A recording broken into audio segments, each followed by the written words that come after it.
Had you ever done anything like that before? We used iClone because I knew how to use it. Gotcha. You know, at the beginning, what were our skills, the resources we have, all of 5, and then we create everything around those skills, because what we believe in learning by doing, making. Happy Friday, everybody. I'm Brendan Bradley with the Fifth Wall Forum, committed to bringing together industry insiders from the theater and technology worlds to create opportunities for new kinds of virtual performance. And today I'm having a conversation with Jorge Esteban Blein, the creative director and performer of La Cuarta VR Fourth Wall Immersive Theater Company. Today's conversation is brought to you by the Fifth Wall Forum Discord channel, a robust community of hundreds of technologists and artists sharing job postings, tutorials, upcoming performances, and the home of Artifact Friday, where our mentors and collaborators share artifacts from their work, giving Fifth Wall Forum members a first glimpse at the latest in innovation and immersive storytelling. Find out more at our website at fifthwallforum.com. That's 5thwallforum.com. And now let's get to the conversation. Welcome, Jorge. Oh, same to you. Thank you very much, Brandon. Can you tell me, jumping right in, what was your first time performing or even being an audience member inside of one of these systems that was your aha moment that you wanted to jump into this work? First of all, when we wanted to create this kind of story living experiences, we're doing it in VR chat. In VR chat was thought to be like a kind of very chaotic play with many teenagers, very bad words or whatever, arguing. We all thought about VR chat in that way, Mm-hmm. Very different, for example, from Alt Space, more adult, more mature, or whatever. Right. And then I entered in VR chat for once and trying to make I did a little performance just to check out what was the feeling of the VR chat users or whatever. And I used an avatar that had a lot of narrative features. I chose the avatar of the genie of Aladdin. Yeah. Okay. And I said to everyone in the room, hey, I'm the genie. I have one wish left. I can give one wish to any of you. So anyone come here and tell me whatever you wish. And then if the wish it's good enough or whatever, interesting enough, I will give you the wish. I have one wish. It's the one-time opportunity. And then everybody approaches and tell me, I want a PS5, I want whatever. And what I say, to make it fun, is that I always had an excuse not to give them their wish. Okay. I never give the wish. Right. That kind of things. So it was funny, and it keeps the narrative on all the way. And that was about the first time I really performed in front of real people in VR, and I realized it worked very, very well. Even if it was VR chat, people respect the character, people really interact with the character, and they went on the narrative. It was quite very funny, and I said, okay, it works. Mm. So with that expertise, we create the Fourth Wall VR, and it started with the Genie of the Lamp. So it's one thing to have a prototype of a genie, and then it's another thing to put on one show. It's a whole other thing to make an entire theater company in such a short amount of time. Can you talk about what the process was like, getting Fourth Wall together, getting all the actors to kind of understand the same vocabulary for how you're going to use the system and use the worlds? Just talk me through that process. It sounds incredible. Actually, we were lucky because we are 3 actors who we belong to the VR sector before. So we knew about VR, and there is a professional actor, and there is another girl who's not a professional actor, but she did many different live acting in Alt Space before, and me, which I'm a filmmaker director. So with all 3, we knew enough to be able to put all of these theater experiences in place. The first experience was with just a little narrative, and with a lot of improvisation with the users. Like the genie. The genie was one of the characters. Another one was a person who reads the future. Oh, yeah. And so it was a lot of interaction, a lot of improvisation. There was just a little narrative at the beginning, at the end, just to wrap all the scenes together.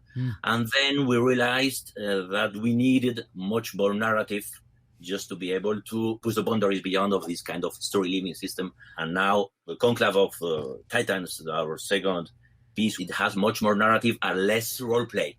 There is a little bit, but less, to have more control.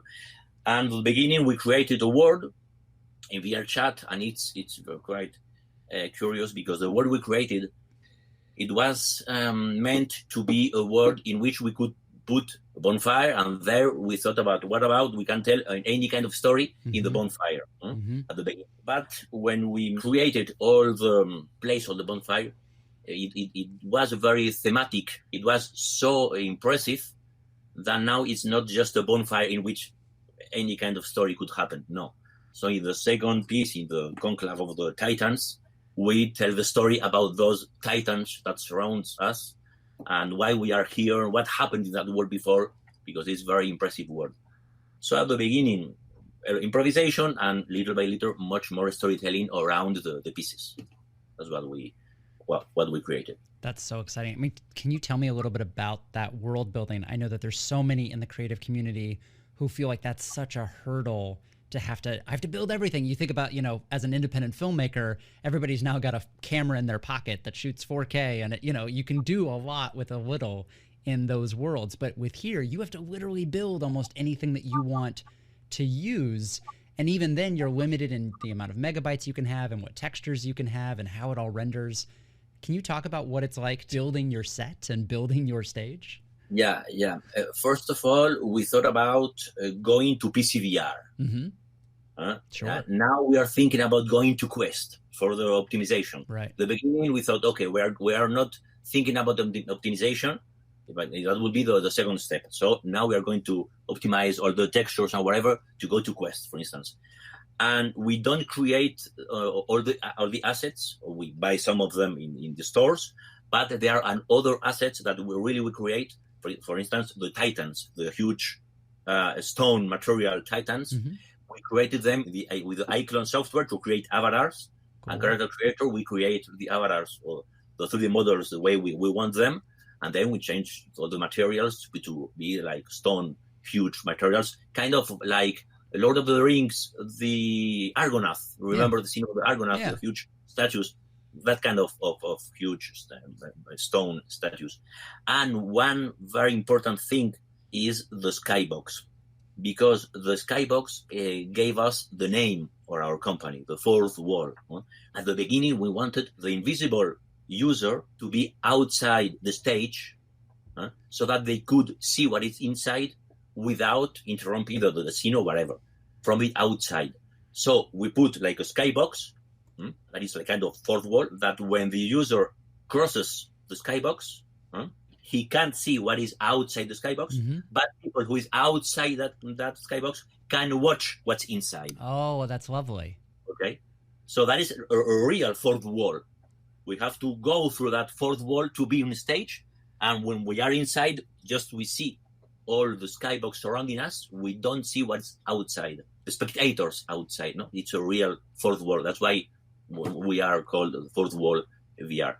But later we understood that the spectator, even if they don't want to participate, they don't want to watch from the outside. It's too far away. So we thought, okay, we have to put the spectator inside without being able to participate and without creating chaos or whatever. So then we thought about being invisible.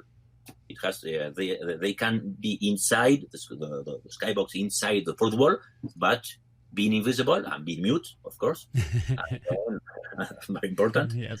And so that changes the way of the non-participant could interact in the whole piece. Being inside, being invisible, crossing the fourth wall, the skybox. And for us, that was a very interesting conclusion. And before you were messing around with iClone and making these skyboxes, what sort of design, 3D modeling, Photoshop experience did you have that you were able to bring to that? No, yeah, I knew we used iClone because I knew how to use it. Gotcha. At the beginning, what were our skills? These are the resources we have, all of 5, and then we create everything around those skills, around the resources. Smart. Because what we believe in learning by doing. Absolutely. Making. We can't stay like 1 year for just one experience. No, we need to be quick. We need to create quickly with what we have. We need to grow little by little with what we learn. So that's why we try to create as fast as we can. So we use the skills we have. And I knew iClone before. I created like a remake of one of the Lord of the Rings scene, the one with the Balrog. Remember in the Moria mountain or whatever. Yeah. I create with the iClone, and then I say, okay, I can create avatars with the iClone. Why don't we use it? Even if the iClone it's meant to be more for video gaming, so we have to optimize all of them or whatever. And that's it. Little by little, what skills do we have in the table? So we have to play with them, and then little by little learn more and more, and create everything we need. I love that. I absolutely love that. You mentioned this idea of it was intended for video games, and I think that there's this huge conversation happening right now of intention and kind of what is theater, what is video games, what counts, what doesn't. Where for you do you find that this is theater and you're very excited about the potential of telling narrative storytelling using these systems?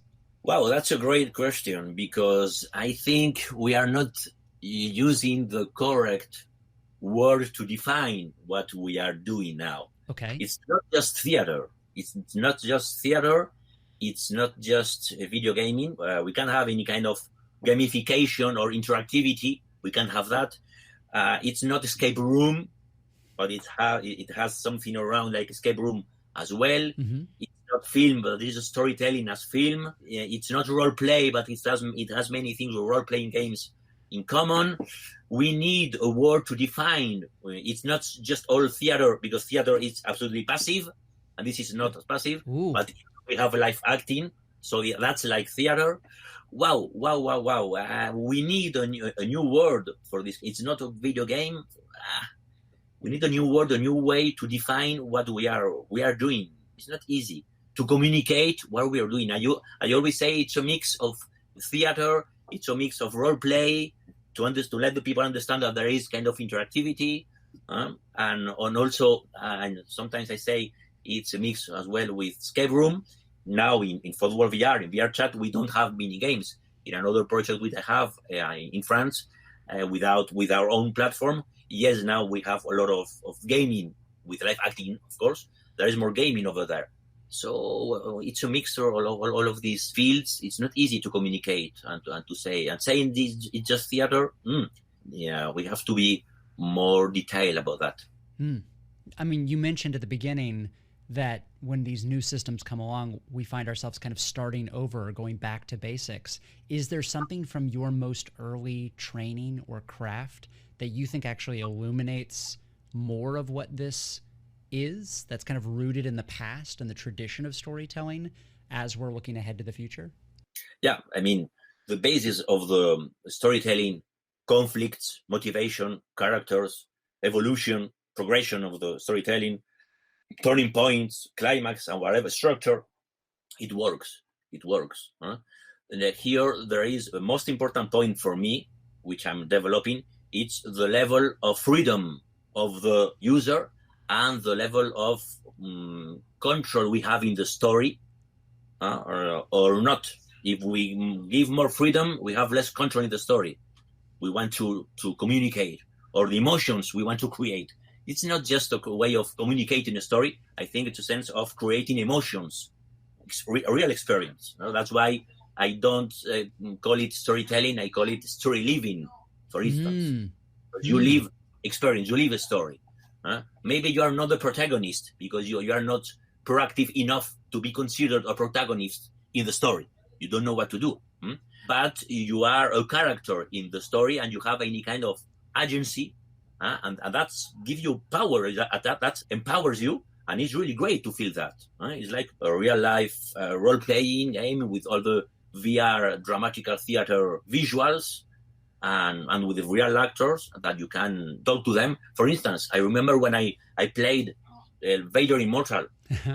For me, it was very, very, very frustrating when I tried to take the laser saber of Vader away from him. Right. And of course, he didn't realize it. Of course, I wasn't able to catch the laser saber. No, I wish he would have realized it, and he would have told me something like, "No, not young Padawan. It's not your turn. You will have your own laser saber, whatever, later." But he wasn't alive. No, it was all programming, of course, scripted. And for me to have real live, not NPCs, but live characters, that's a huge difference from the way we behave and from the way we feel about being in a living place. Why we have to be, as user, the only tool that gives life in a virtual world. We need to have more different kind of live tools, that is the actors. I love that. I mean, so many people in anything, when it comes to technology, we constantly try to use technology to automate something, to take the human element out of it. But this story living concept you're describing is really about returning to the human element and really going all in on that. Do you see this becoming a way to create more jobs, to create more industry, to create kind of a global shift to fill these universes with real live humans that are responsive? Yeah, absolutely. Now is the only way. For me, it's not the main point. The main point is to have kind of realistic life inside. And now the way of doing it easily is with actors. But I would like to have an AI developed enough just to be able to create some kind of life without being alive, like in Her, in the movie Her with Phoenix. No, that would be great, but it's not coming soon at all. No, even the chatbots and whatever, they don't work very well. Even Siri or Cortana or whatever, they don't work well enough just to be alive. Huh? And now it's actors. Of course, we need more actors. Of course, we need more human engagement, and the way of doing it is through actors and through performances. Of course, with that kind of human feeling that we need to have the sense of being in a real virtual world and not just in a place which is absolutely empty of life, and you are the only one who gives life to that place. That's not for me. That's not the story living. Sure. I mean, the obvious question that comes out of that is the economics of it. How do you monetize your work currently, or how are you finding success in selling tickets, finding audience, and creating a sustainable business? I don't know. If I knew, that's fair. I will be rich, and I will be my big manor or whatever. Uh-huh. I mean, that's a huge point. I've been thinking about that a lot because it's quite difficult to scale all these things. It's very difficult because we need the human factor, and we can't have, like in a theater, 50 or 100 people at the same time watching the experience. So it's different. How many people can you have in the experience? 20, 25 maximum. That is 5 persons of the fourth world VR, staff and actors, and another 15 about invisible participants and real active participants. Sometimes it's 8 and 7, something like that. So it changes each show. There's sometimes more spectators than participants. There's sometimes more participants than spectators. Absolutely. Yeah, in the first show, we gave to all the participants, the one with the bonfire, with the genie or whatever, with a lot of improvisation, we give to all the participants the invisible avatar, and that we gave them the choice just to be invisible whenever they want. You can be invisible whenever you want. You can, in the show, with your own avatar whenever you want to participate and to be taken account by the actors, by the genie or whatever. In the second one, the one we have now, the Conclave of the Titans, if you want to be a participant, here is the avatar we're going to give you, because it's an avatar for the storytelling, this one. And if you don't want to be a participant, okay, you're going to be invisible with this avatar, but you can change. So each experience has his rules, but now we are going to give the participants some rules. You are the participant, this is your avatar. You can't come here with the avatar you want as before. That creates chaos.